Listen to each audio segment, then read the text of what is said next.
E também a gente conheceu, né?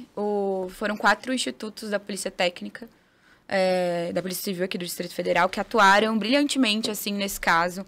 A gente visitou uma das partes ali, que eles...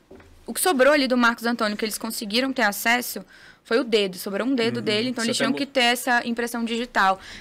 O trabalho da polícia é tão legal. A digital. Tem como mostrar para a tela aqui? Põe aí, que a gente vai que tentar pegar naquela aqui. dali, naquela ali? Isso. Essa aqui, deixa eu dar um zoom. O Marcos Antônio foi enterrado no dia 28 de dezembro, certo? Quando a polícia encontra, esse era a digital dele. Não dá pra ver nada, Só fazer né? uma ressalva aqui. Olha só Mas que perfeição detalhe. essa câmera, hein? Perfeição essa câmera, tá de parabéns, hein? Parabéns. E detalhe, mesmo essa impressão digital desse jeito aí, com 1h30, a Polícia Civil conseguiu fazer o confronto ali da impressão digital e identificar que pertencia ao Marco Antônio. Toda borrada. E aí, com o produto que eles possuem, olha só a impressão digital. Já dá uma melhorada. Não, perfeita a impressão digital, olha aqui. Você já consegue ver todos os elementos. Olha só, todos certinho. os elementos, exatamente. E o estudo de identificação, o trabalho foi tão fundamental para a investigação, Parabéns porque aí, o Carloman, ele estava envolvido em toda a situação, mas até a perícia no cativeiro, ele não estava no radar dos suspeitos.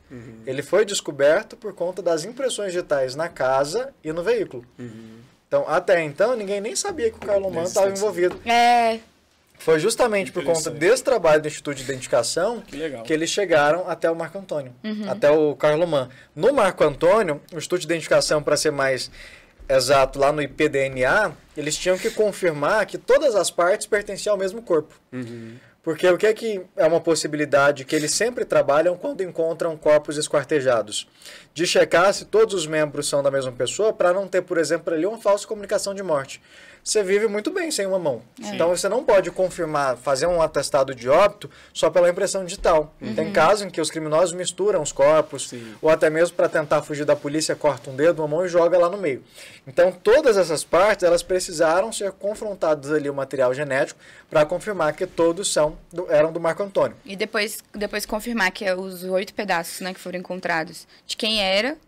Quer dizer, que é da mesma pessoa e depois confirmar. Um trabalho bem minucioso mesmo. Não, e além de servir para ajudar a identificar essa questão do Marco Antônio, ajudou também a tirar as dúvidas da Gabriela e também da Renata. Porque o material genético do Marcos serviu para confirmar lá em Minas Gerais que o corpo de mulher jovem era da Gabriela. Com o DNA da Gabriela, confirmou que o outro corpo era da mãe dela. A Renata. Caramba. E assim, a Polícia Civil do Distrito Federal, questão de horas, eles confirmavam. Demorou muito a polícia de Minas Gerais, de Belo Horizonte, para confirmar. E só conseguiram confirmar por conta do DNA do Marcos Antônio, que foi o que saiu aqui da Polícia Civil, aqui do Distrito Federal. Incrível, né? A gente acha que a polícia aqui a polícia do Brasil não faz nada, é despreparada, mas, pô, você vê... Sabe se sai? É idêntico ao CSI. Eu vou tentar achar uma imagem aqui. Idêntico. A questão do luminol, eles também colocaram ali, que luminol, pra quem não sabe, é um pozinho, é um líquido, na verdade, que eles jogam. Então, assim, se um bandido teve sangue, o criminoso lavou esse sangue com todo o produto de higiene ali, de limpeza que existe. Se você joga o luminol, vai ter sangue, os pontinhos azuis ficam ali, mostrando que tem sangue. Esse aí é impressão digital, né? Isso. É um vídeo. Isso aqui é só um exemplo que a gente tem lá de, por exemplo, como o Carloman foi identificado. Essa daqui é a imagem sem o filtro, como que a gente enxergaria. E quando eles jogam esse filtro, olha lá a sacola, a gente consegue enxergar um monte E as impressões do Carloman estavam no cativeiro e no carro. Então, por conta disso, já coloca a pessoa no local do crime. Assim, é um trabalho muito minucioso, a gente consegue ver ali, ó. Caramba. E assim, a história eu acho que não acaba por aí.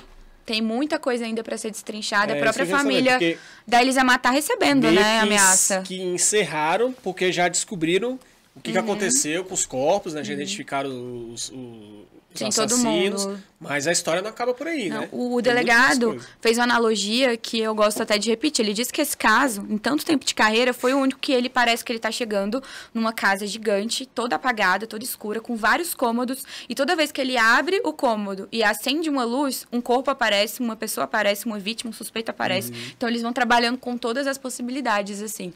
Então, ele disse que realmente foi o pior caso do Distrito Federal. Eu acredito que sim. Achava que Lázaro teria sido uma das coberturas coberturas mais cansativas